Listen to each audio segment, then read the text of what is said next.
hosted by 4-time Emmy-nominated producer Frank Pace, with retired New York City firefighter and Vietnam vet Billy O'Connor.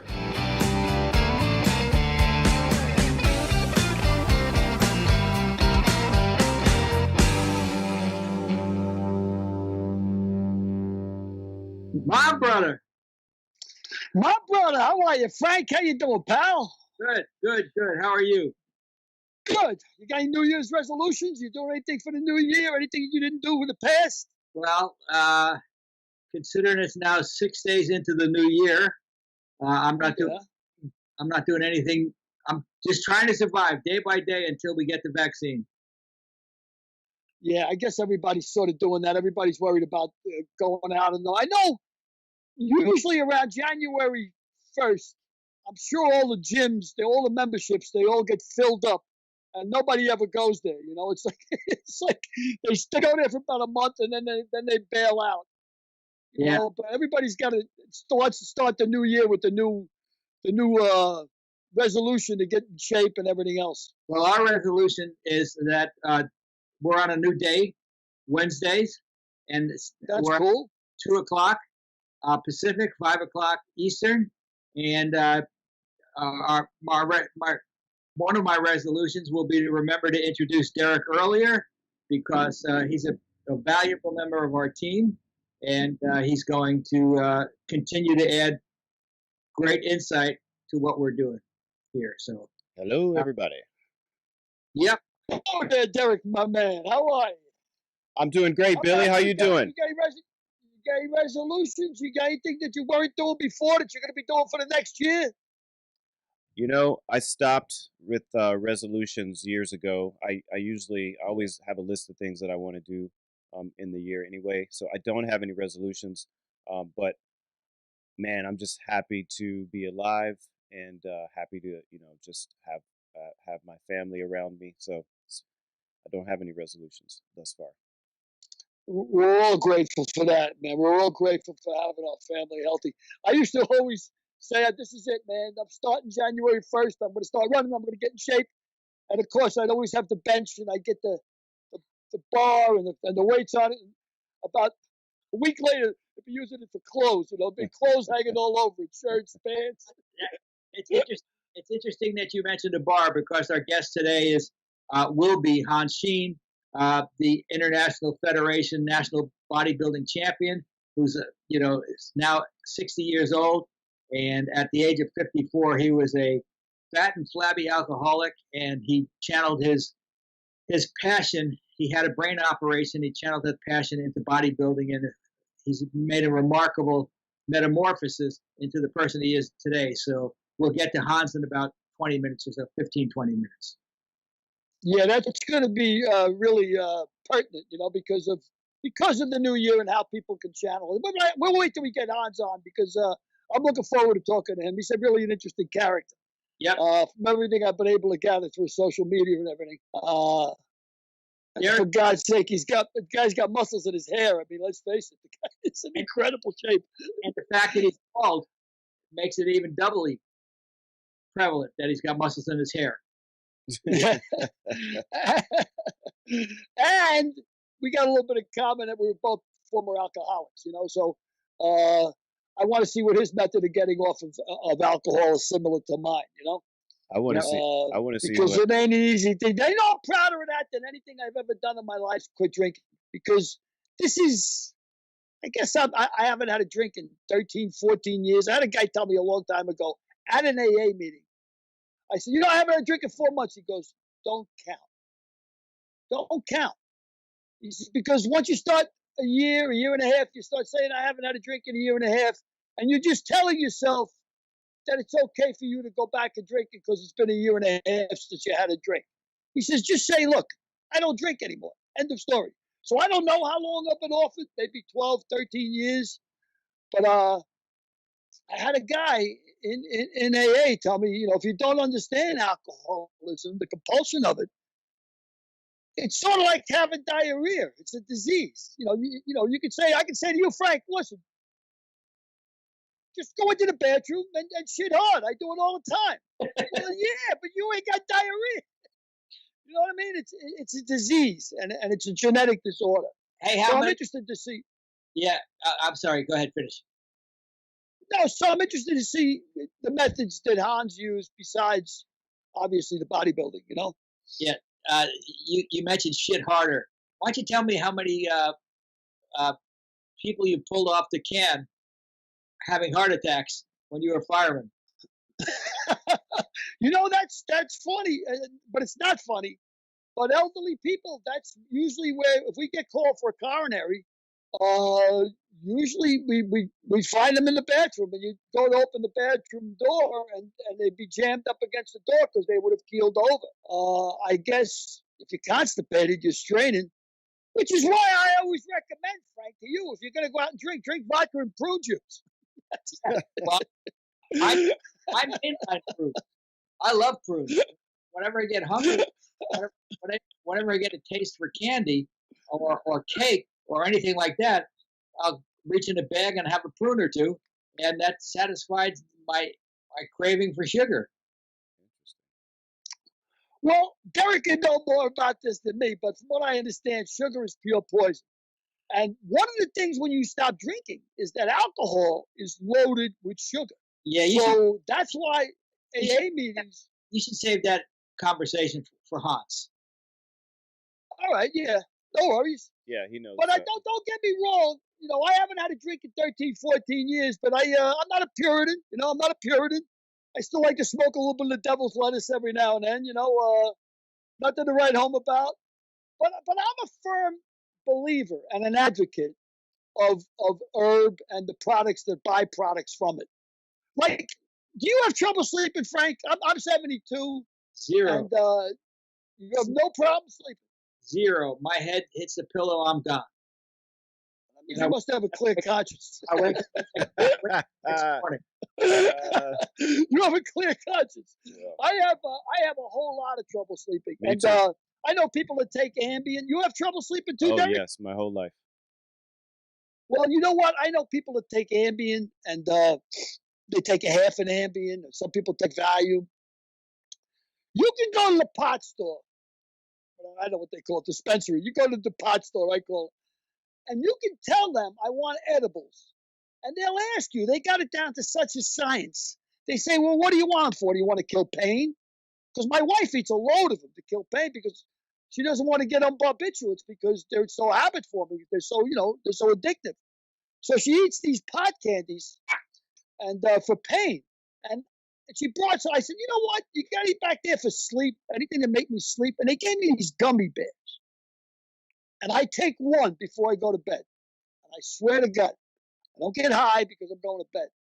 And I sleep like a log, like a baby. No after effects in the morning, no hungover. And I know they're not addictive because I tell you, I first took a pot, I hit a pot in 1964 was the first time I ever tried marijuana in the Bronx. And I was so terrified. I said, I'm smoking dope. I mean, because you got to think back then days. Do you remember when Robin Mitchum got busted for smoking pot, Frank? Way back when? Yeah, I read about it. Yeah, I mean, I didn't know Robin Mitchum, and of course but I remember sitting at the table, at the dinner table with my father and mother, and I guess I was about 8 years old or 9 years old, and it was big headlines that Robin Mitchum got caught smoking pot, huge headlines. And my father said, well, that's the end of him. He's a dope addict. I'll have nothing to do with him no more. He's a dope addict. Because that was the attitude. And when I was 16 years old, somebody turned me on to pot and handed me a joint, and I was thinking to myself, man, I must be smoking dope. This is like, I'm 16 years old. This maybe is not smart, But I took a hit anyway because I am who I am. But I tried it. I said, all right, I'll give it a shot. But I don't think I even got high because the quality of the weed wasn't that good. And also, I was so nervous about what I was doing. But back then, and I remember this like it was yesterday, when you started smoking pot, you were 17, 18 years old back in 64, 65, and 66. It was like a secret club. I mean, the only people who smoked pot were like jazz musicians, rock and roll guys.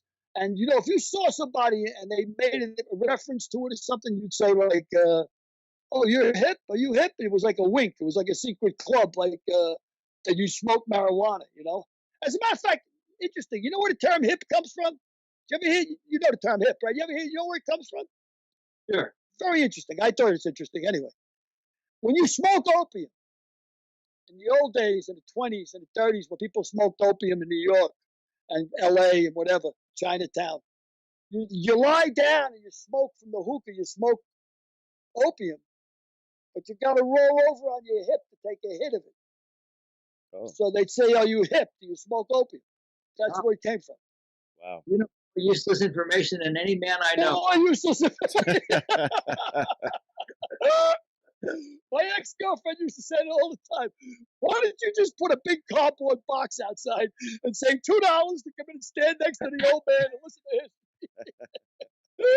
Derek, why don't you tell me about your grandmother? She's 98?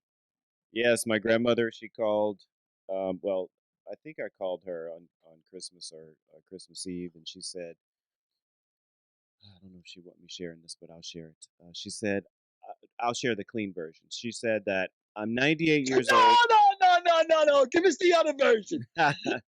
Well, she said I'm 98 years old, and she said I don't need help I don't need help taking a shower, and I don't need any help going to the bathroom either from anybody at 98 years old.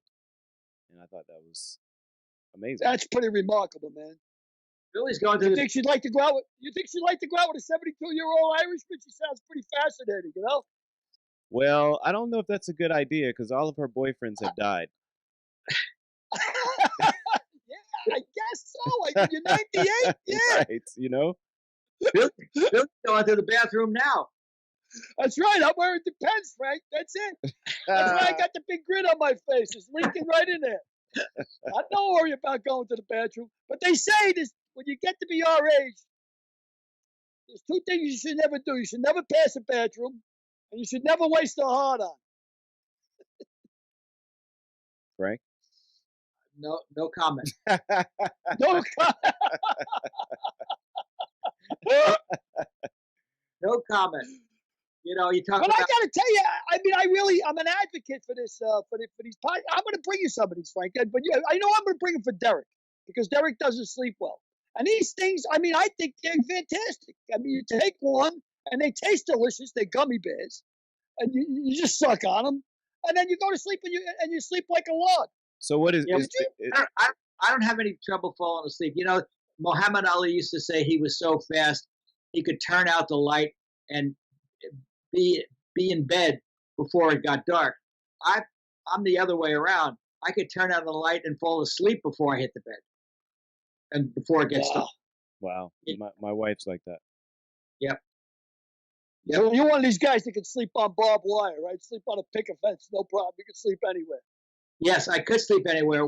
As a matter of fact, in college, we used to go on road trips on a bus, and after games, we would obviously drive back after games. I would crawl up in the luggage rack and fall asleep because I was so tired. But I could sleep in the luggage rack of a bus. Wow. And Oh man, I envy you. That's Frankie Chicklets is like that. Frankie could be talking to you, and all of a sudden he's out cold. How do you do that? You know, I can't. I wish the hell I could. But I find this. I don't want to take because I have an addictive personality, as you all know, compulsive. Whether it's gambling, drugs, alcohol, women. You know, I crossed all the T's and dotted all the I's. So I'm scared to death of pills frankly, because I love the way they make me feel. Like if I take a Valium, the horses in my head quiet down. You know, they don't race everywhere, and I love that feeling.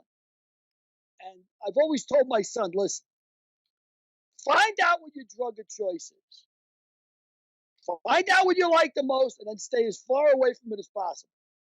Like I know my drug of choice is booze because booze used to quiet the horses in my head too. You know, I'd still be wacky and running around, but it would quiet the rumbling in my head. what kind of And drunk? I know I can't drink. Really, what kind of drunk were you? Were you a quiet drunk? Were you a nasty drunk? Oh, I was loud and the life of the party. I mean, I was the kind of guy, and this is exactly the way I was. I'd walk into a bar, throw 200 on the bar, give me a triple Johnny Walker Black on the rocks, give the whole bar a drink, tell Billy O was in. You know, tell bar I'm here. And then I'd be loud, screaming, yelling, having fun, laughing. And sometimes, with the blow, I mean, I would drink for 2-3 days with no problem, and then I come home with no voice at all. My wife would be like, 3 days again, 3 days, and I go, because I was always trying to be louder than if it was a loud bar. I'd always be talking over everybody. But all the bartenders loved me because I always took care of the bartenders. And sometimes in Buffalo, I used to drink with this guy who was 300 pounds, and he wasn't 300 pounds fat. He was a big guy. He was like a football 300 pounds, And this guy would drink a bottle of vodka in an afternoon without even thinking about it, And I used to drink with him, drink for drink, so I'd pass out. And he'd pick me up, put him over his shoulder, drive to another bar, and I'd wake up at another bar on the stool.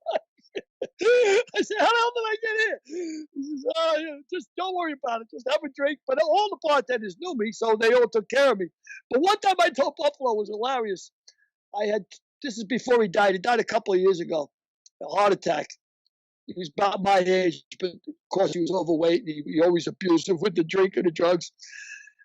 I said, hey, you son of a bitch. I said, I heard you got diabetes. I said, what are you doing with yourself? Stop the drinking. Already, stop. You're old enough now. Stop the drinking. You got diabetes. I heard you lost 3 toes. He goes, no, I know. He goes, I stopped. I said, what are you doing now? He said, I'm eating a box of Oreo cookies. Oh, my I said, God. you stupid bastard. You stupid bastard. But I says, it's amazing to me, Buff. All the drinking I did with you, then I never caught diabetes. He says to me, diabetes? He says, I'm surprised you never got a concussion. You know how many times your head hit the bar? Wow. Yeah, that's the kind of drunk I was. But I was a lot of fun. I was living the life of the bar. At least I thought I was anyway. I saw a TV show called The Flight Attendant. It's on HBO Max. Have you seen it or heard of it at all? It's about a flight attendant who is an alcoholic, and she is a really, really bad alcoholic. And you want to check it out. It's 8-episode series on HBO Max, but it's a worthwhile look for someone who was an alcoholic or is an alcoholic. I guess you're always an alcoholic, but you may want to check it out. Yeah, I will check it out. So far, I've seen a million movies about alcoholism, starting with The Lost Weekend with Ray Milland way back when. But the most accurate one I think I've ever seen is the one that Michael Keaton made, where he's hiding from bookmakers and he's trying to trick his way into a recovery program. But meanwhile, the guy's a mess. But of course, you don't know you're a mess until you start, getting into a program. But Buffalo told me one day, I was drinking tequila. And I'm sitting there and I said, I don't know what it is about this tequila. I said, I can drink this shit all day and I don't get drunk. And he says to me, you know why? He says, that's the lemons. He goes, when you bite the lemons and you have the salt with it, it keeps you sober. I said, really? Well, that morning, about 4:30 in the morning, I woke up, my head on the bar, and I had about 15 lemons splashed across my forehead. Another myth exploded. The bartender, come on, Billy, I got to get out of here. I wake up, and many's the time my wife, poor Teresa, I guess she never should have been called Teresa. Everybody called her Poor Teresa. That's what everybody called her, Poor Teresa. So poor Teresa used to dump rum and coke on my head. And whatever the hell I was drinking, she couldn't get me up to go home. She'd dump it over my head. And then, of course, she'd drive me home, and she'd leave me in the car because she wasn't going to carry me into the house. And I wake up in the back seat of the car, and my head would be all sticky. What the heck happened to my head? With no voice, dry mouth. I was a pretty bad drunk. But I think the worst drunks are the guys that drink at home. I never drank at home. Never. Interesting. No, I was into the whole mystique of it. The personality thing, the companionship, the laughs. I never drank at home. I was never a guy who kept beer in the house and drank at home or whiskey or anything. I just never did. I only also had company. Yeah, well, I never was much of a drinker because I don't like. I've told you this many times. I don't like the taste of alcohol, but I would never drink at home either. I just didn't see the purpose of it. This flight attendant movie, is the chick a home drinker? Does she drink at home, or she just drinks all the time? She drinks all the time, everywhere. Yeah, she's a hardcore alcoholic. Well, I had a buddy of mine, Patty Smith. He's dead now, Lord have mercy on him. But Patty, he was a bartender, and he had quit 20 years before I did. But I asked him what kind of drunk he was. He said, Billy, I would get up in the morning and drink a bottle of brandy, pass out, and get up again and drink another bottle of brandy. Wow. Yeah, that's like I could never see the point of that. Like that's what this flight attendant does. She would get up, she would hit the quart of vodka, she would finish the quart of vodka, and then just wake up and hit it again. Wow. Yeah, that's hardcore, man. My old man was hardcore. But them days, they didn't have the money to do the kind of shit I did, But that's why they all drank Boilermakers. He wanted to get drunk, and he wanted to get drunk fast. And a Boilermaker, was a beer. They used to give you the beer chaser for nothing. You ordered a shot of whiskey, and of course, he always went for this stuff called Fleischmann's. Fleischmann's whiskey is 92 proof. It's the strongest whiskey that they sell in the United States at the time, anyway. Seagram's 7 was like 82%, but Fleischmann's was 92%. And he'd drink shots of Fleischmann, and they give you the beer chaser for free. They'd fill up a beer chaser, and they were called Boilermakers. But every 3, they give you 1 buy back. So for maybe $5, you could drink 9 shots of whiskey in an hour and a half, and then he'd go home and have his dinner. And then he'd be passed out at 8 and up for work in the morning. But they never considered themselves alcoholics as long as they showed up for work. Yeah. If you showed up for work, you weren't an alcoholic. I don't think there are any. I swear to Christ, I don't think there are any AA meetings in Ireland. Every time I was in Ireland, oh man, I gotta plug my battery in. Every time I was in Ireland, plug it in. I never heard of AA meetings. Plug it in. How can you forget to plug your battery in? Plug it in. I had it at 100%. I don't know why it died so quickly. Plug it in. Yeah. Yes, I will. Oh, hang on. Turn, I'm back. You're back, okay. Say a few syllables. Utter a few adjectives. Now I gotta put this on. Now we can see. Now we can see your keyboard. Billy, you said that you hadn't seen any movies that fully represent true drunks. So, what about Flight? Denzel Washington Flight. Yeah, I saw that.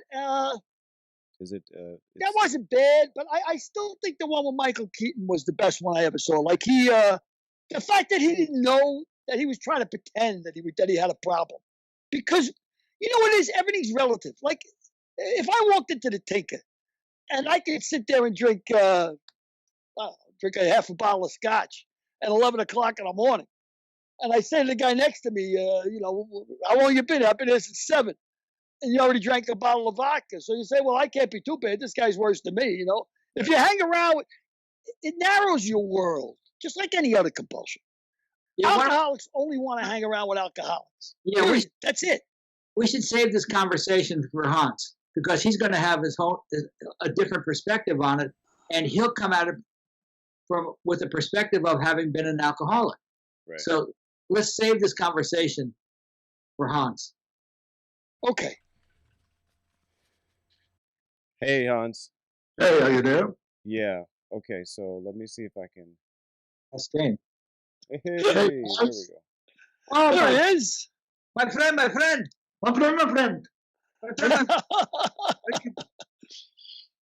So, let's talk, because that'll. I don't want to talk to him anyway. Yeah. I ain't picking a fight with you. You got muscles in your hair. Forget about it. There's no way you're going to get me angry at you. Forget it. Ain't going to happen. Mister, I can put this on the knee. Oh. I like how he pulled it. He was sitting on it. That's a good place for it. If you're going to hold it up, at least hold it up so that people can read it instead of holding it up and down. Look. People should buy it and read it, and not me telling them how to read it. Good. Good.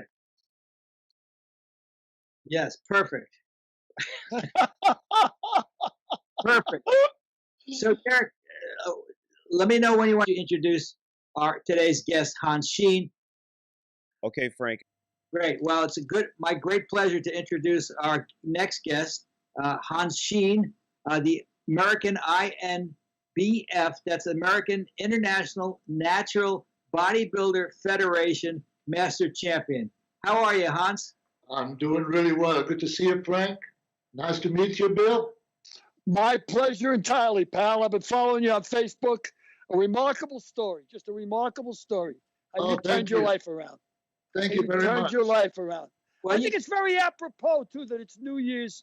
Just a few days after New Year's, and everybody's looking for tips about how to turn their life around. And boy, oh boy, if anybody illustrates how to do it, it's you. I appreciate the kind words. Really. You're both very similar into you both turn your life around at advanced ages. Billy was 63. Hans was 53, I want to say. Yeah. You both were, well, I know Billy was an alcoholic. We were both on the same, we're both the same doctor, Dr. Walker. Yeah, Dr. Walker. Dr. Walker. And we don't call him Johnny. When you know him as good as we do, we call him Jack. Jack Walker. I had a call from Scotland, from the distillery. They said, first Billy, now you? What's up with that? Yeah, I think I might have bought a wing for that gentleman's house. Whoever's the guy who makes Johnny Walker Black. So Yeah. was that your drink of choice, Johnny Walker Black? Bottle a day. Whoa. A bottle a day. Wow. Yeah. And Hans, you almost got up to, well, we got a before picture of Hans. Why don't you put up photo number 1? It's not a very good picture, but it'll give you an indication of where Hans came from to where he is now. So Derek, well, that's one of the photos. Why don't you put up the beach photo also, where he's a little bit more looking like a whale. How kind. Wow, beautiful. You can hardly tell it's Hans, but it's an The indication. camera didn't want to even take that picture. Yeah, the camera didn't want to take that picture. So a little bit about your background, Hans. You're obviously a German from Munster. Yes, Münster, born in Münster, went to high school, we have a very good university there, went to law school there. And then I figured out that law is not that I don't want to be a lawyer, and I came to the U.S. But you were a lawyer in Germany? I finished my state exam, didn't go to the bar, finished my university state exam to take the bar, become a lawyer, and then I said, how the hell with it. So in them days, that was the only bar you didn't pass. Every other bar you passed. Exactly. That's exactly right. I just thought about it when I said it.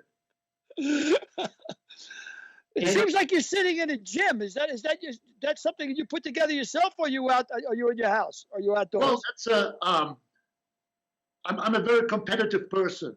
So usually you go into a gym and you look at other people and you want to get better than that guy and you're going to be better than that young guy and show off the 30-year-old guy. But with COVID, they were all closed. So, and I have to, continue training and maintaining. And so what started out with just let's get a couple of weights, now you just see a little bit. It's a full-blown gym. I mean, there's nothing here that is, I don't know if I can take the camera and swing it around real quick, if that would work. Do it. We can try it. Yeah. Okay. Now this is the basement of Hans's house, which is Garage. garage. Sorry. I live in California. Wow. We don't have basements. Yeah, Billy. What's wrong with you? Yeah. I guess not. I What's found wrong- it interesting what's that wrong you with said you? that when you're in the gym, you like to look better than the 30-year-old guy. It sort of motivates you. Yeah, sure. It's always when you have a lot of people around you. First of all, if somebody says, "Hey Hans, you look good," it's good for your ego, and you get a little bit motivated. And if you see somebody that is 25 years old and is on steroids, and you still can parlay him, so that's also good. So Hans, you talk about 25-year-olds on steroids. You've never taken a steroid. You're a natural bodybuilder.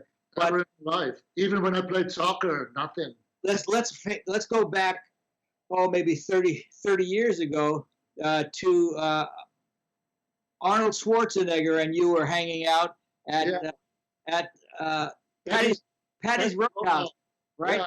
And why don't you tell us that little story, because you weren't a bodybuilder then, but he was. No, I was on the periphery. I was making gym clothes. I was in the schmata business.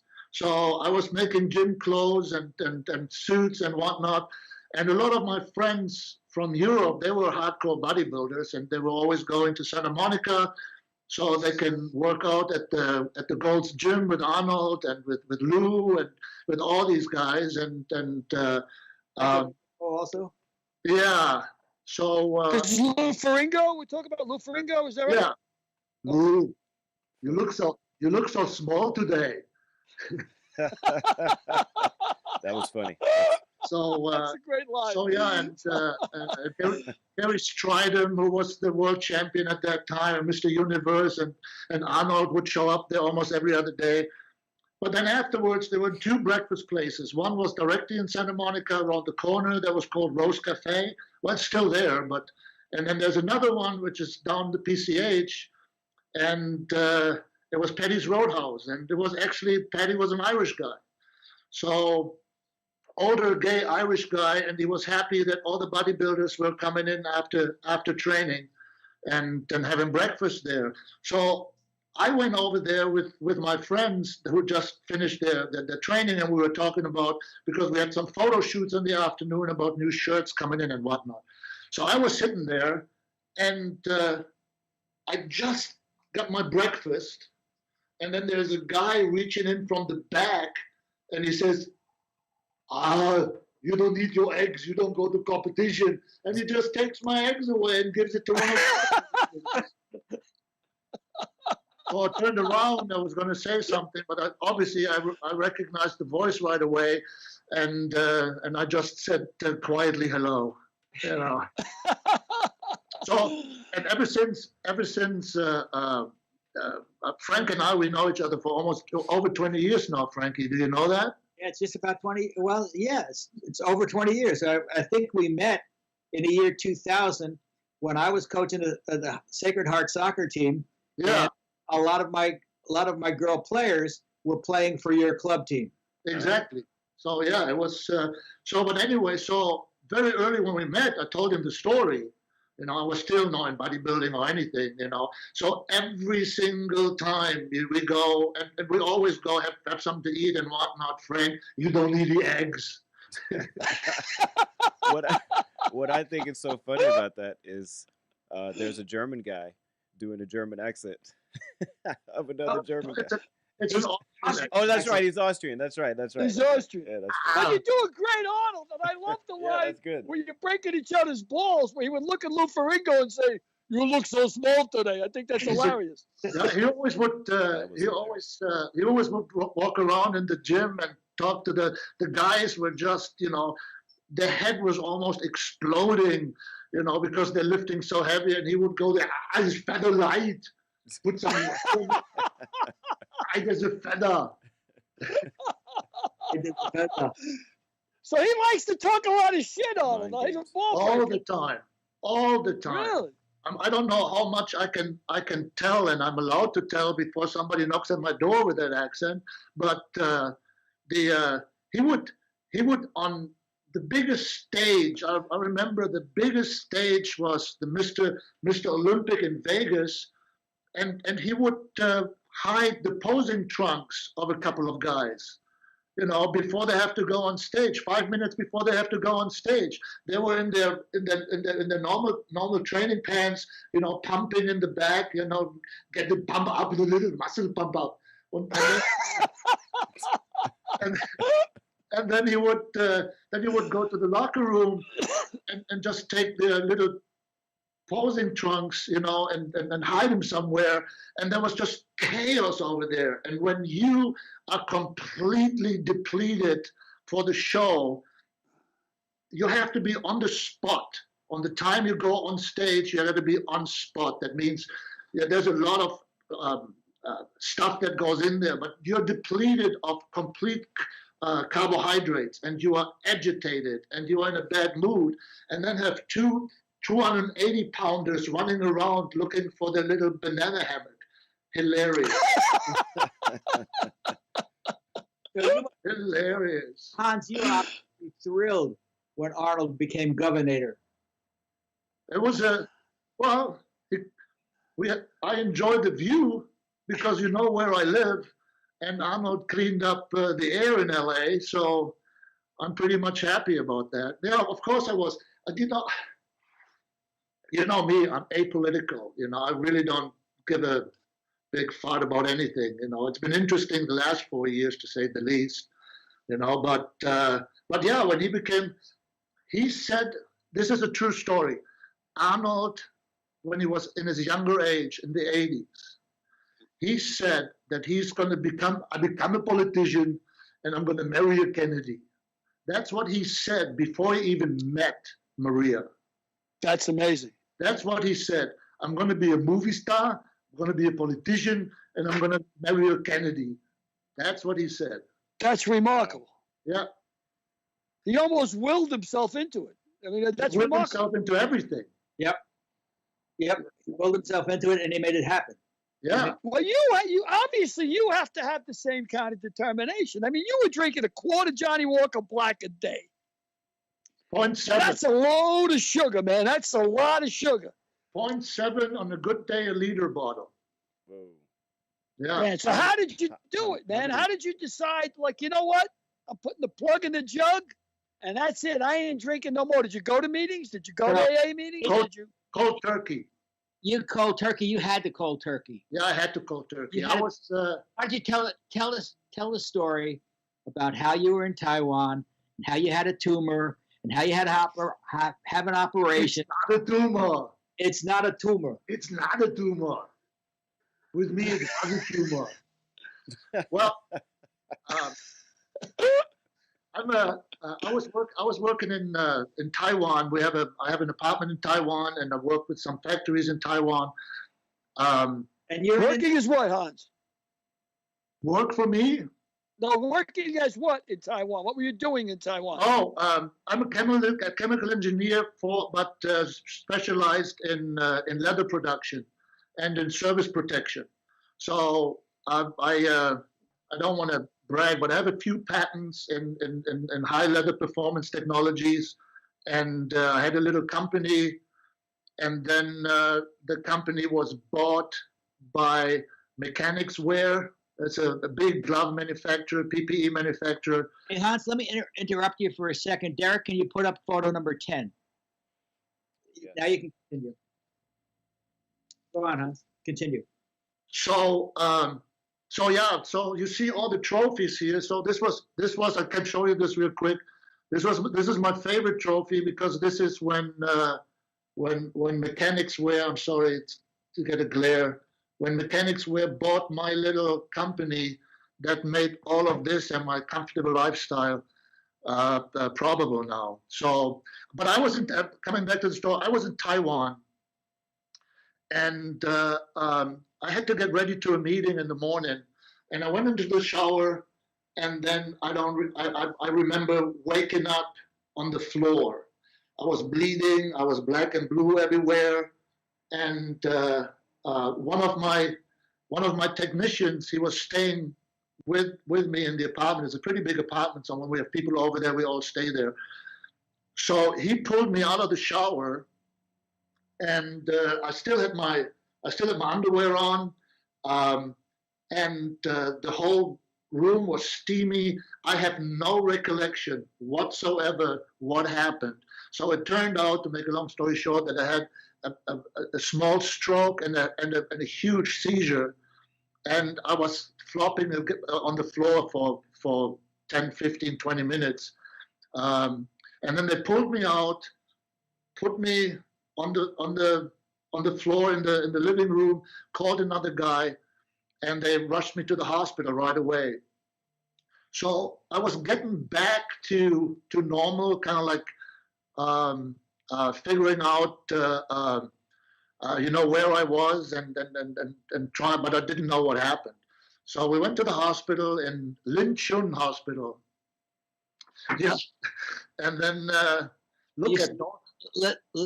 you see where they're had to have drawn on his head to where they're going to make incisions. Cuts. Yeah, that's the whole plate that they took out. Yeah. Wow. I still have, I don't know if you see this, I still have this. But anyway, so we went to the hospital and they did immediately a scan because the doctor, that was the funniest thing, Dr. Wang, he was the chief of neurology in Germany, in a hospital in Germany for 10 years, which is about 30 miles from where I was born. Wow. So he spoke a little German, he spoke English, and they did a scan, and then he said, well, we want to do an MRI because we saw a shadow on your frontal lobe. So they did an MRI.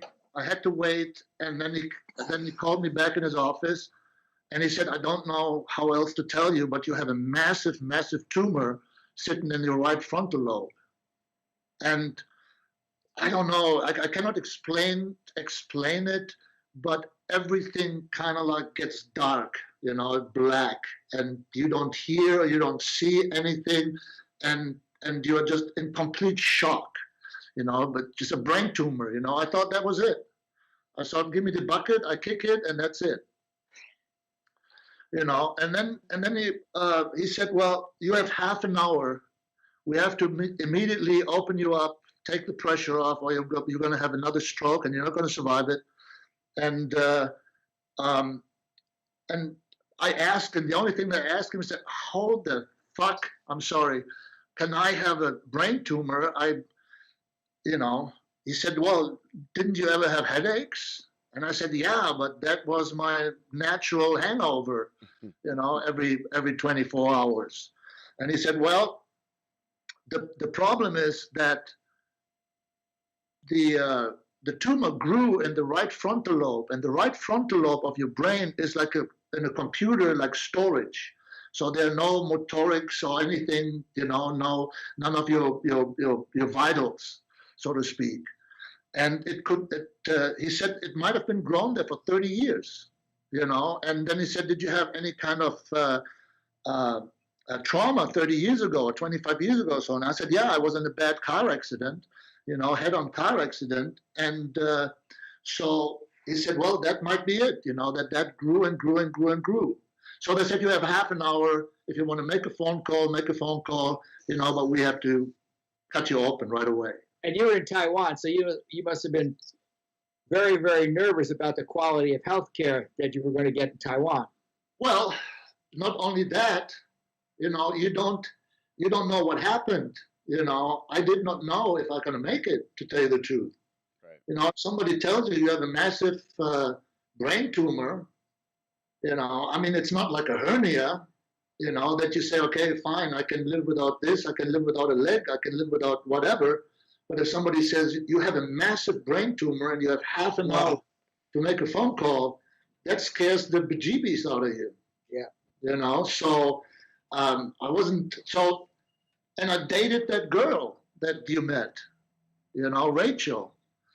And so she went over, I called my sister, let my sister know that I'm going to have a procedure in Taiwan. I didn't want to freak her out. I called then my partner at Harbinger. This is also a fitness company. And then I called Rachel, and I said, Rachel, because I was supposed to fly back the very next day or 2 days later, and she was going to pick me up from the airport. So I said, and we just went out for 3 or 4 or 5 dates, knew each other for a couple of weeks, few weeks. But I did buy a diamond ring and wanted to propose to her when I saw her at the airport. So, but anyway, so I called her and said, it's going to be delayed, and but I'm having trying to wiggle around it. But she immediately, pressured and this and this and this. I said, hey, look, I have a brain there's something wrong with my brain. There's a tumor or something, and they're just going to take it out. And so I don't know how long it takes, but I'm not going to be back on Thursday. I'm going to be back in a little while, you know. And then she said, I'm coming. I said, okay, I can make the arrangements. Please call the office. But you really don't have to, you know. And she said, no, I'm coming. So she called my partner. My partner gave her a business class ticket round trip to Taiwan. Some of my two of my technicians, they went to the airport and picked her up in Taiwan, because from the Taiwan to where I was about a 2-hour drive, 2-hour ride with a train, with a fast speed train. How long was the procedure? 12 hours. So she was 12 hours? You were under the knife for 12 hours? 12 hours, yeah. So Well, she was there when you came out of the procedure? No, she was there the day after, because we are 17 hours ahead. It was in the summertime, so we are 15 hours ahead in Taiwan. So she came. I was in the ICU for 2.5 days. So by the time I got out of the ICU, she came to the hospital. And the press made a big deal out of it. The Taiwanese. That was just the weirdest thing and funkiest thing ever. In Taiwan, these hospitals are private-owned hospitals, so they have their own, you know, marketing department and this and that. So I told the doctor, and I said, hey, look, I can't stay here. You cannot operate. You know, let me go back to the States. I'm going to the doctor over there. And he said, no, you can't. There's absolutely no. You have to be. You know, we have to open your brain right now. And I said, I was going to propose to my girlfriend 2 days from now. And he said, well, you know, she has to wait a little bit longer. So he got that background story. So while I was under and in the ICU, they made a big deal out of it. They called the newspapers and the media and whatnot. And it happened to be that the day that I got out of the ICU was Taiwanese Valentine's Day. I had no idea, you know. So they got Rachel, and I woke up, they brought me into my room. I woke up and there were freaking balloons everywhere. It says, welcome, Rachel. Hello, Rachel. I love you, Rachel.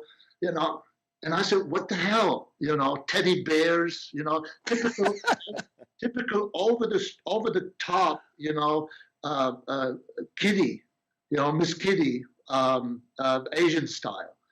You know, and then suddenly the door opened. There's like 5 guys with cameras walking in. Rachel is amongst them. I didn't even see her at first. You know, then everybody was in, Sao Bear, go to Sao Bear. And then she had to go to the side of the bed and then the cameras, and then suddenly somebody stuck a microphone. And I said, well, I thought to myself, I couldn't talk. You know, I just saw that, you know, I was still drooling.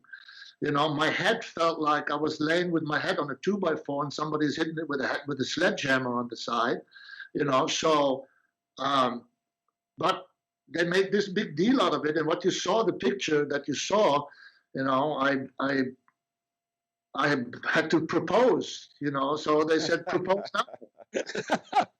Hey, listen, you hit the jackpot there, pal. Not only were you lucky that you're alive, obviously you married a beautiful woman and a sticker besides. She's a real deal.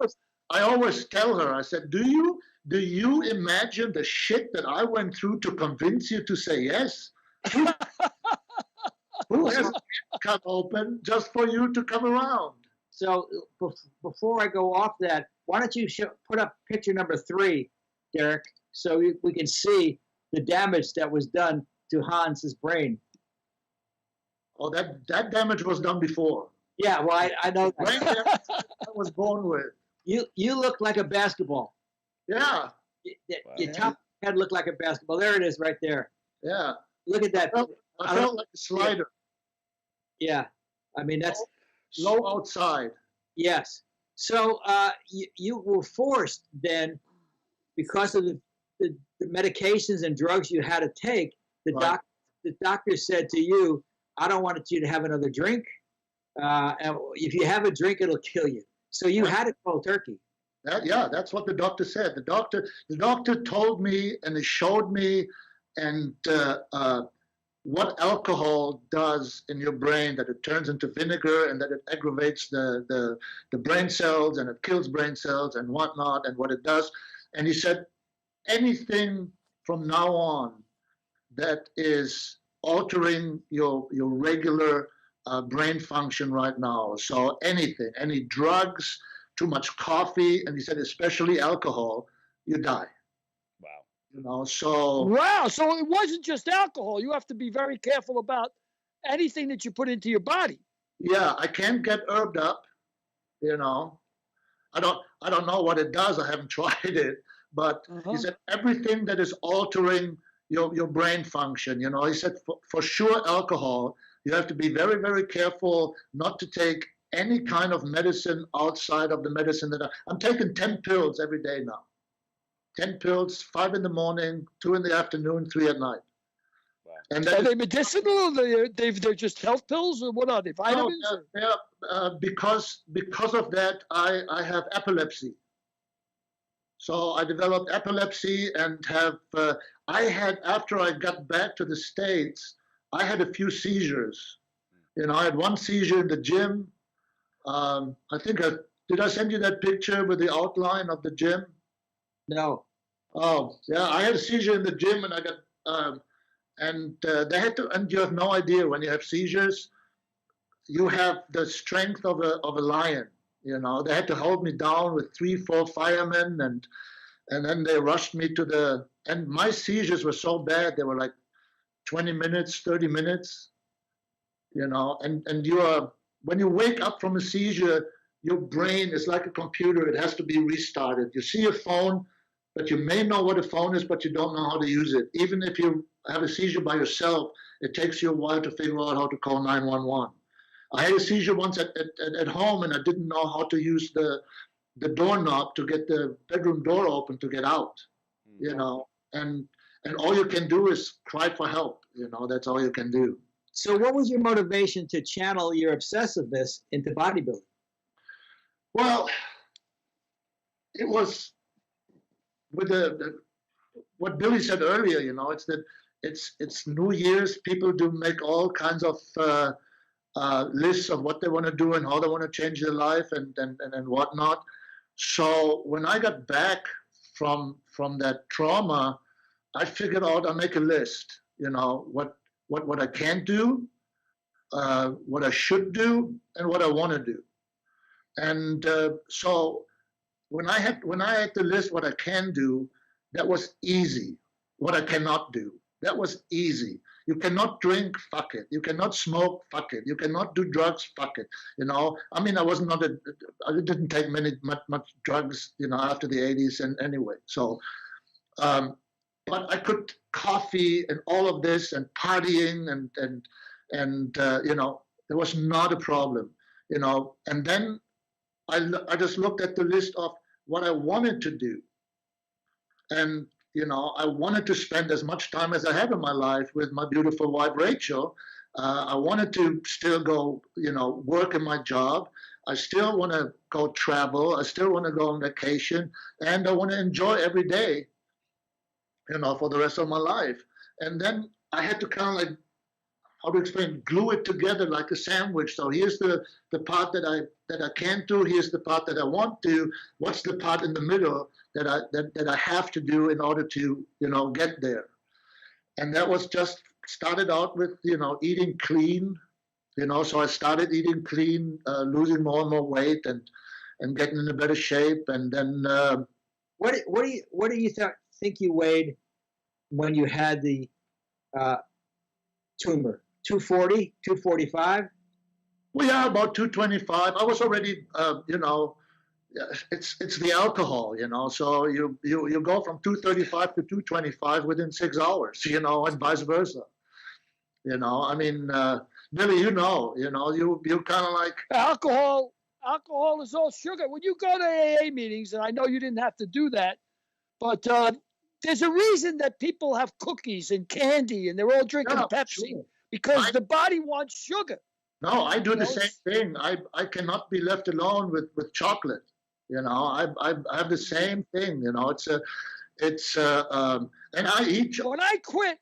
I used to keep Chunkies, the chocolate bar Chunkies in my glove compartment, because I still used to have to go into bars because I was a bookmaker to collect money, and I couldn't go into a bar without eating 2 or 3 chocolates first because Right.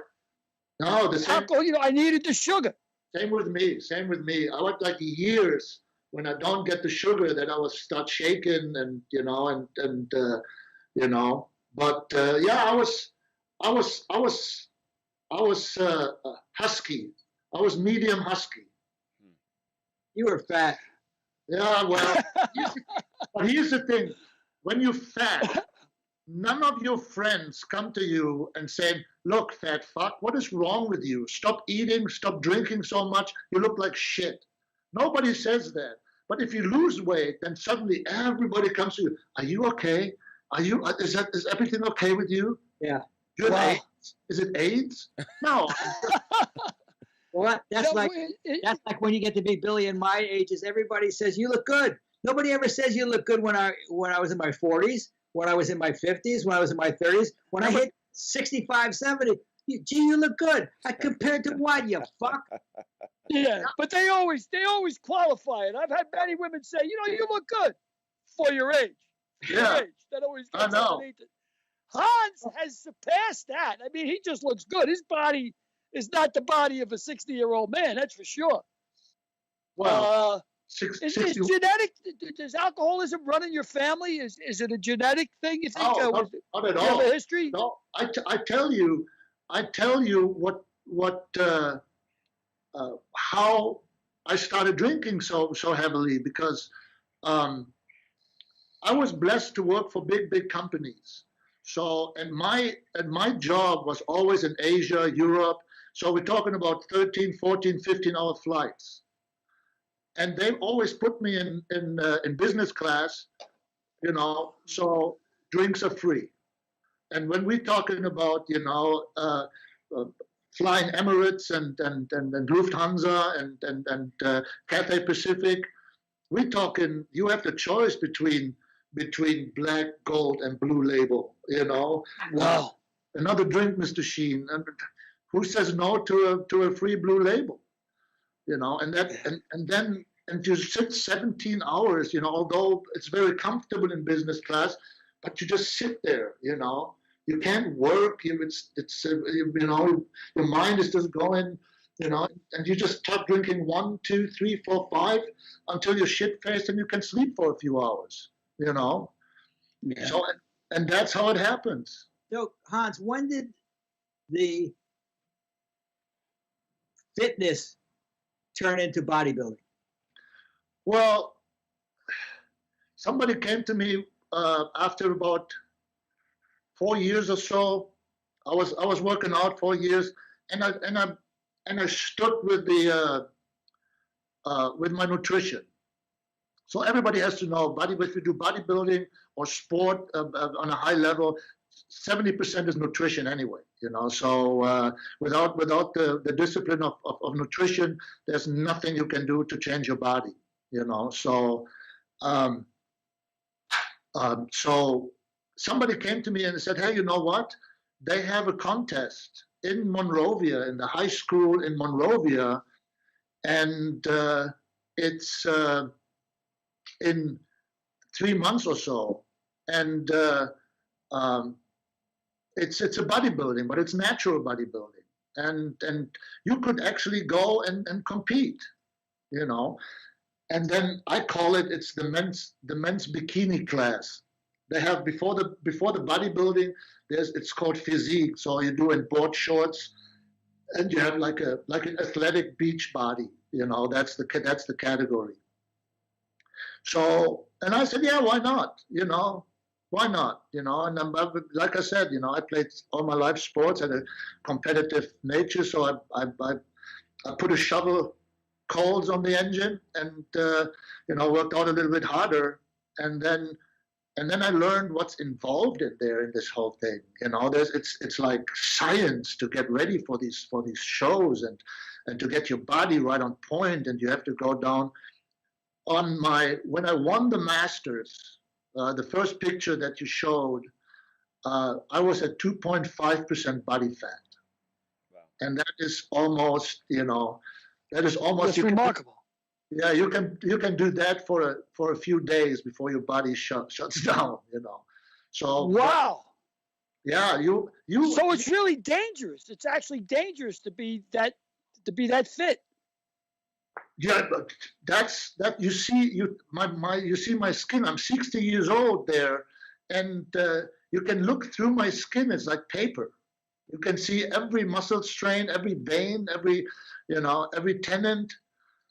And as soon as you get off stage that day, you know, it is like 2 German apple strudels, 3 pizzas, 2 buckets of ice cream, and off season now, you know, now I eat everything, you know, but you see I don't have the striations, you know, it's just little pudgy, but that's good because that's what we do during the off season. We only get ready but anyway, to answer your question, Frank, then I thought, I don't know if I can go to a real competition. So for the first time, unprepared. And somebody said, well, there's a fun competition in Venice Beach, Muscle Beach, where all the legends were, footsteps of the legends. And it's like Memorial Day. And so I went down there, and I got my first participation trophy. You know, it was, but it was fun. You know, you were on Muscle Beach. There were like 2,000-3,000 people there, you know, and hollering and whatnot. But it's an open. It's not natural, you know. So little Hans, I was in between those bodybuilders that were on gear all their lives, you know. And then I just got hooked to these competitions. You said, come down to Muscle Beach. I want to do one competition. One competition. One competition, and then I'm through. Yeah, that's what I thought. Yeah, that's what I thought too. That's what I thought too. And then it went from this, it went then to this, Nice. you know, and then it went from there Wow. to the big championship to this, you know, and then I did, and then, you know me, Frankie, I'm not necessarily an introvert, you know, so. No kidding. Yeah. So your short term motivation was to get ready for that one contest, but Yeah. the discipline that it took to do that triggered you onto a lifestyle that Correct. you really didn't want to come back from. Correct. It's really, really fun. But the competition is not the competition. It's not the day of the competition on stage with the athletes you compete against. The competition is the 3 months in the gym to get ready. The competition is not to eat the little potato that's there, or not to have more than 6 ounces of chicken per meal, you know, to have 6 meals a day, small meals a day, to do cardio, to go through your training program. That's the competition. Once you're on stage, that's all extra. That's the icing of the cake, and you get either rewarded for the effort that you did, or you don't get rewarded for the effort. But it doesn't matter. My participation trophy of 5th place in this subcategory is worth more to me than the being Mr. WFF, you know, WWFF, you know. So because I fought like crazy to to get into this lifestyle of a bodybuilder to get ready for that show, for that little stupid show. Well, it's a remarkable story, and I give you credit for that. Oh, it's amazing, amazing. And you overcame your chicken legs, and you overcame. Yeah. And you had to learn how to pose too. I'm 6'2". I was a soccer player all my life and a sprinter all my life, so I have really long legs, and it is hard to put muscle on long legs. And my legs, let's put it this way, my legs were so thin. I got whistled at in Miami by flamingos. I understand. My mother used to say my legs look like two pieces of straw hanging out of a loft. Yeah, my wife. One thing you said blew me away, and this is for guys that might be listening, or women that might be listening. Regardless of the amount of exercise, it starts with the diet, and you can't change your body without the diet. 70% for a bodybuilder, 80 to 90% is nutrition. So that's a good segue into the next thing I want to ask you. Coming off of COVID, coming off the holidays, coming off the people who have gained an extra 15 or 20 pounds. Like me. Like Derek, you that never gained 15 or 20 pounds in your life, but I know Derek will have an interest in this. How do you cut weight? I mean, how can you? I always used to say I don't drink calories. Well, the thing is, the biggest thing, talking of which, is stay off booze. And if you want to do some booze once in a while, or do shots of white liquor, vodka and gin, and what's that Mexican stuff? Tequila. Wait, so you're saying you saying white liquor only or dark liquor? Yeah, white liquor only, because that has the lowest sugar and the lowest calories. If you go to Scotch, then the blended Scotch, that's pure sugar. One of those larger, like they have now, glasses of red wine is 12 tablespoons of sugar in one glass. Wow. Yeah, that's amazing. But even drinking white liquor, you still drink enough of it, you're going to get hungry, and you get hungry, you're going to eat. Yeah. Well, you can't do a Hasselhoff. You can't get a burger with a Hasselhoff. Well, rum is pure sugar. Rum is the worst rum of the bunch. Is pure sugar. But that's the worst of the bunch. Stay away from booze and lower your carb intake. How do you feel about dietary supplements, about vitamin D, vitamin C? Should people be taking them? It's always good to take supplements. It's always good to have vitamin C. It's always good to have zinc. I take a lot of zinc because it's good for your brain. Although people say they haven't seen any changes with my stupidity, so I don't know if zinc is effective. So, I mean, you take supplements, but a supplement is the wrong word for it. It's not a supplement. It doesn't, like they said, supplement a meal with a shake. Well, that's bullshit, or supplement your vitamin D, with a pill. It's good to take a pill, but you can get all the supplements that you take. You can throw them also in the trash and go to the farmer's market, or go to any market, and buy fresh fruit and eat clean.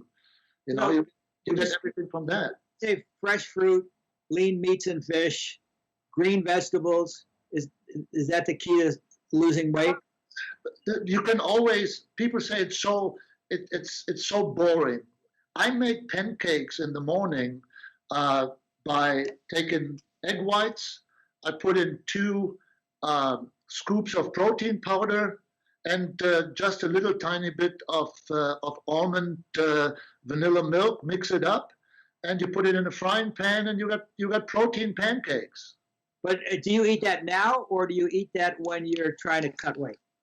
Well, when you cut, then it's a total different thing. I don't think if you don't compete, and if you're not a bodybuilder, so to speak, you don't have to go through a cutting phase. You know, I mean, cutting phase, you know, you go bananas. You know, Okay.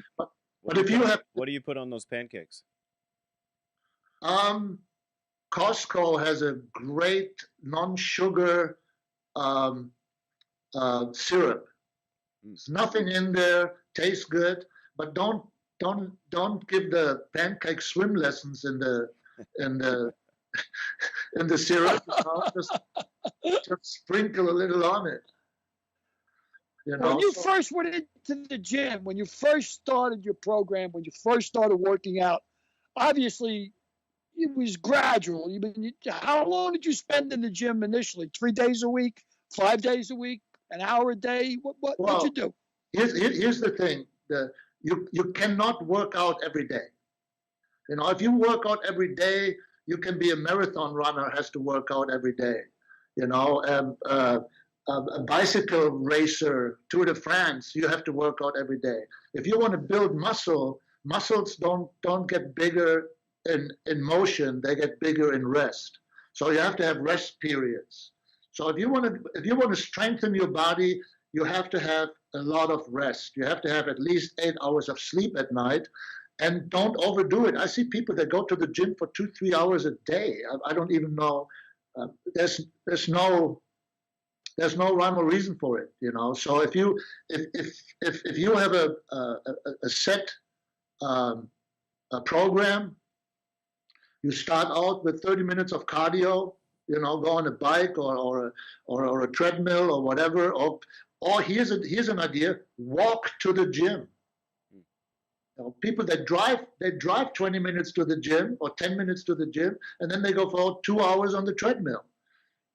You know, so no, but you do a little cardio, and then you do some weights, and then you divide your body into 3 parts. You know, so you do back, chest, arms, and legs. It's 4, but you do the shoulders and the back. You can do together. So one day you work out on your shoulders, on your back. The next day you work out on your chest, biceps, triceps, and then you have a leg day. But in between, you have to rest. So Hans, you know, Rod Carew always used to say when he was hitting, he would only hit for 15 minutes. 15 minutes would be the max, because then he would start to get lazy and build bad techniques. Yeah, you lose your form. Yeah, so you say the same thing in bodybuilding. Same thing, and the thing is also people, your muscle does not know. What I see all the time is how they are fighting with the weights and to pull it down or to lift it up. You know, that's what Rod Carew says. You know, you start getting bad form, then you don't isolate your muscles. You know, you're jerking things up, and your muscle does not know the difference between 15 pounds and 20 pounds. When your muscle is tired, the muscle is tired. So take a weight if you're comfortable with, and do your exercise for 45 minutes, different muscle groups, and that's it. That's good, and then rest. Tell me, if you're doing bench presses, suppose you're a novice, you know, and you're doing bench presses. Yeah. It's better to do it real slow. Is it better to do it slow and steady, or is it, you know, throw it up there with more weight? There's not really one rule for it. You know, it's the right thing to do is you start working out and you do a discipline like bench press. So you start out with a light weight and you do the bench press and you concentrate on your chest and on your outer chest, inner chest. When you pump it up, to isolate it, not that you push it with your arms, then it's too heavy, you know, or if you just push it up, it's too light. And then you figure out while you work out, if you do a little bit more of repetitions or a little bit more weight, however your body reacts to it. Every body reacts to exercises differently. You know, that's the key. If you work out, don't look at a workout tape. Don't look on TV and have DVDs and whatnot. You can do that for cardio, but not for workout, because everybody is different, and every muscle reacts different on the motion. The only thing is what Frank said on the Rod Carew. 15 minutes, I get my perfect swing, I get my repetition, I get my muscle memory of what it is. And after that, if I get tired in my left shoulder or right shoulder or my elbow hurts, then I start compensating for it one way or the other. And then I get bad habits. You know, then my swing is not round anymore. Then I jerk. Then it's the same thing with your body. It's the same thing with your body. If you get tired, if your muscle is tired, stop. Right. If it Hey, Darren, I got a couple. Yeah. why don't I give you the last couple of questions for Hans? I'll give it to Derek. Yeah, I have a bunch of questions, but I'll start with, did you work out before you got into competition? How much did you work out before? I maybe worked out once or twice a week, Okay. but I worked out wrong. Right. You know, that's what I'm trying to show but that's the point that I'm trying to make. You work out wrong. You don't work out, you don't isolate your muscles, you don't do the form right, you compensate, you work 3, 4, 5 muscle groups at the same time. It's like they said, a simple example is like they said, when you pick up the weight, the box, pick it up from your legs, not from your back, So that makes a huge difference, and that people do that in the gym with weights. Instead of using it from the legs or from the arms, they pull it with the shoulders or the back. That's where injuries happen. Okay. And then, so did you notice was there a strength difference or a energy level difference when you were younger, or do you feel as strong as you did at 60 as you did at 50 and 40 and so on? No. Once your testosterone level goes down, and that's when you hit 50, 99.9% of us, of guys, we can't help it. Our testosterone level goes down. Then it's really, really hard because it slows down your metabolism. Right. But the thing is, it's 99% also is in your head. Right. Yogi Berra, I'm not as a German, I shouldn't even mention Yogi. But that 90% is all mental, and it is.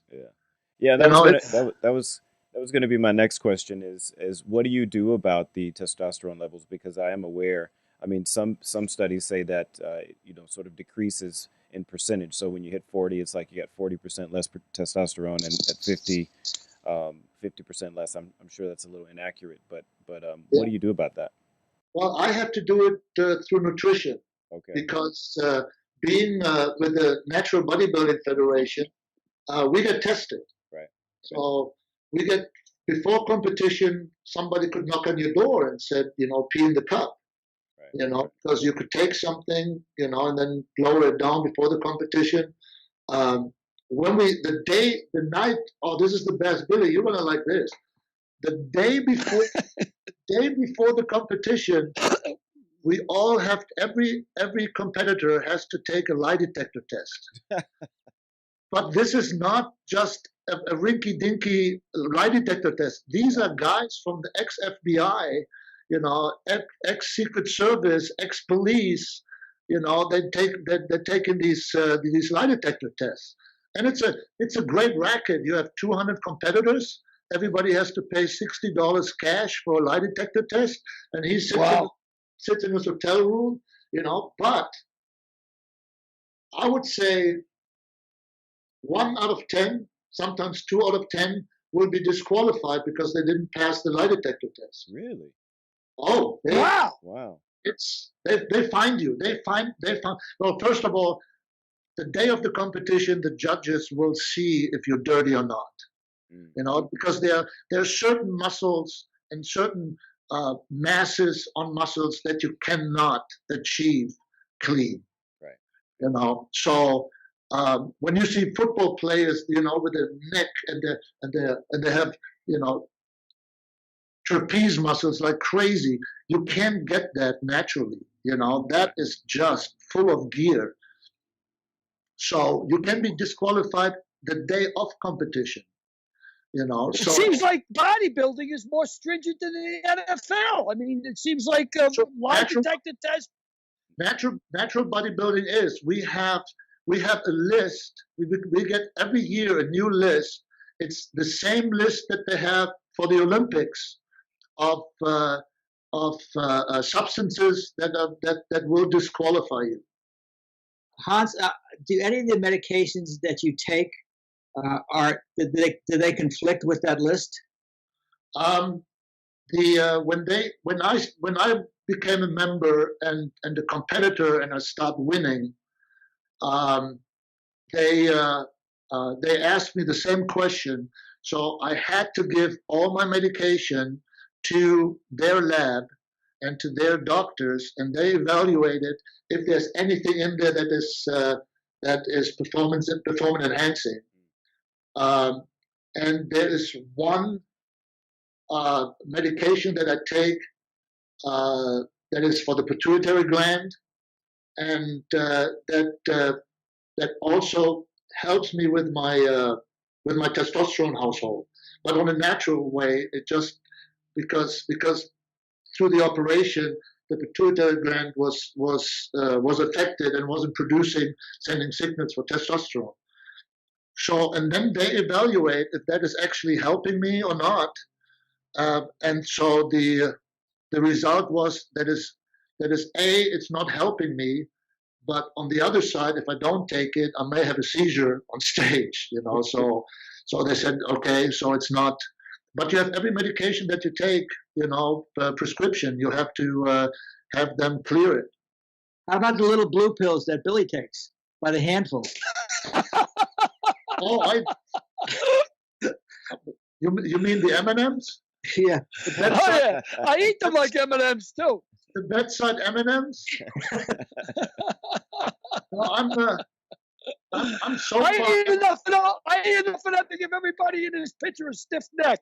This is another story, Schwarzenegger story, and as I'm sitting here, we're sitting there, and this topic came up from somebody who was taking some gear, and we call it gear, taking steroids, and he said that he wants to change the steroid because it doesn't get him hard, enough to have sex with his girlfriend, and then Ani heard it so with one of his ears, and he looked over there. Don't be a pussy. You got to will it in. You got to will it in. Well, you've been a great guest. It's been a pleasure having you. It was fun. Give my love to Rachel. I sure will give my love to Karen, and Yes. especially to little Frankie. And by the way, have you been reading anything lately? No, once in a while, when there's a table that's wobbly, I put this under there. I was not high enough for the interview, so I put this under my ass. I'll tell you one thing though, I'm not a big reader, but immensely enjoyed it. I mean, some of the stories I knew from us being friends for so long, but reading them and the way it was written, was twice the pleasure.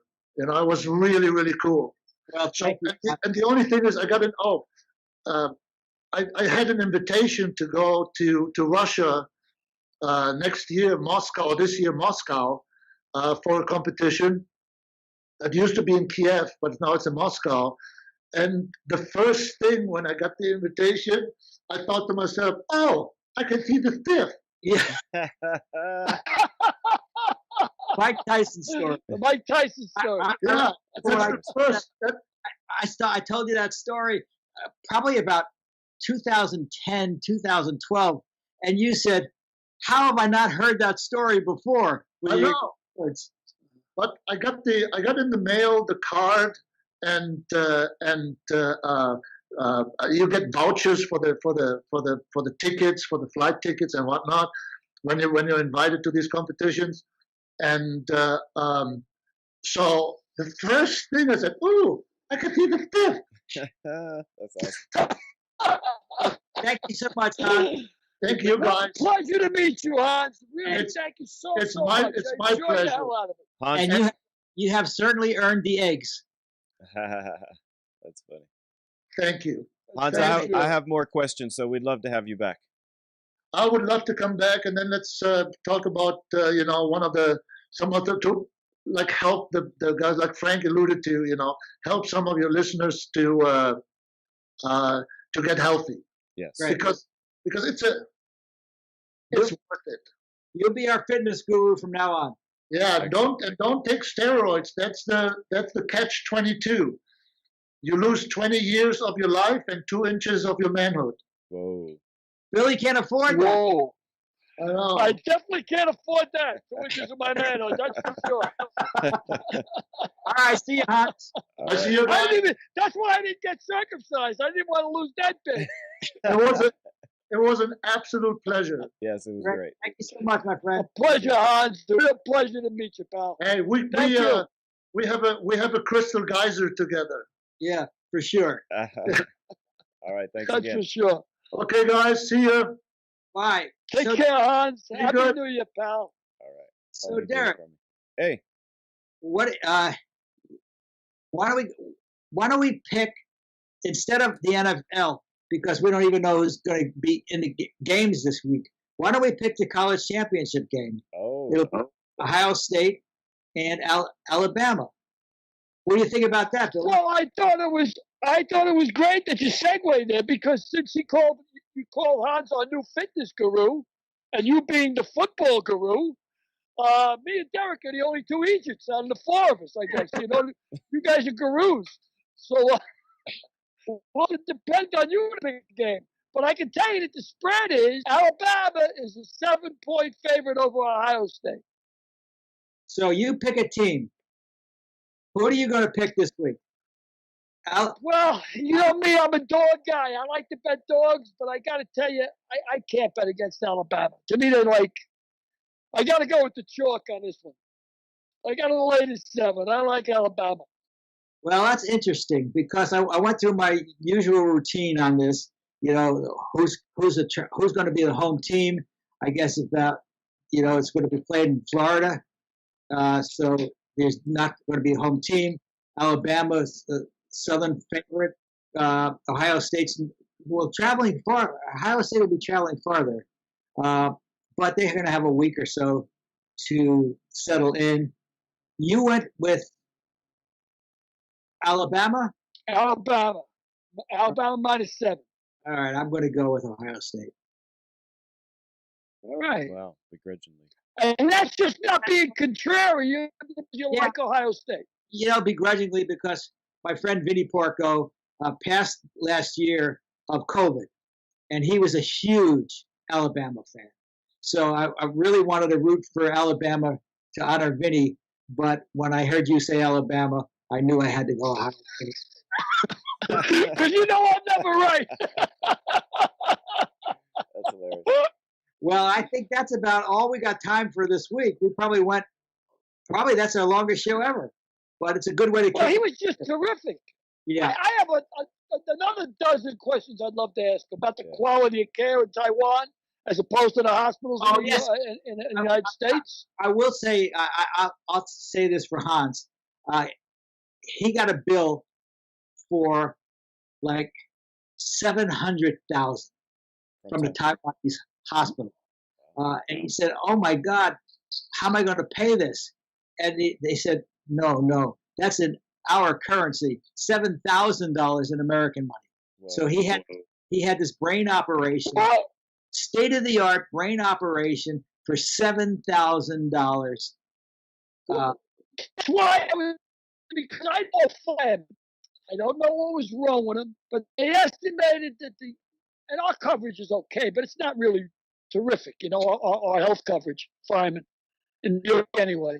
And they estimated his operation was going to cost $220,000. Now, that's what they were going to bill the insurance company. I don't know what he was going to have to pay. But he flew to Phuket, Thailand.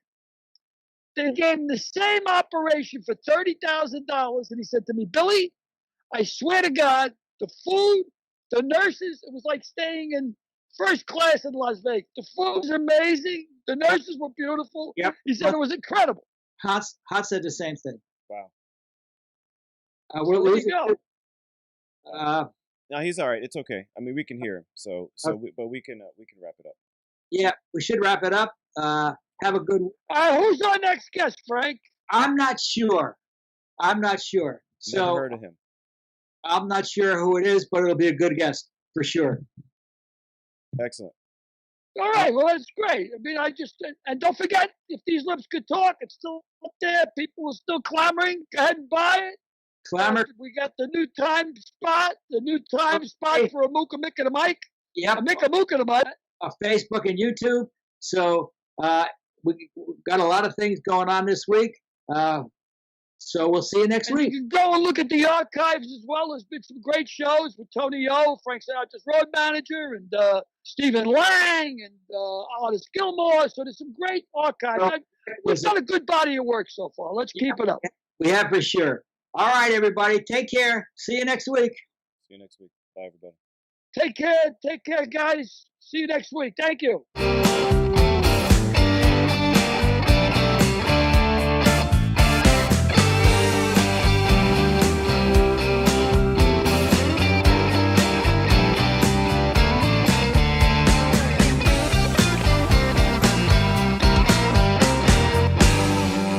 We'll see you next week.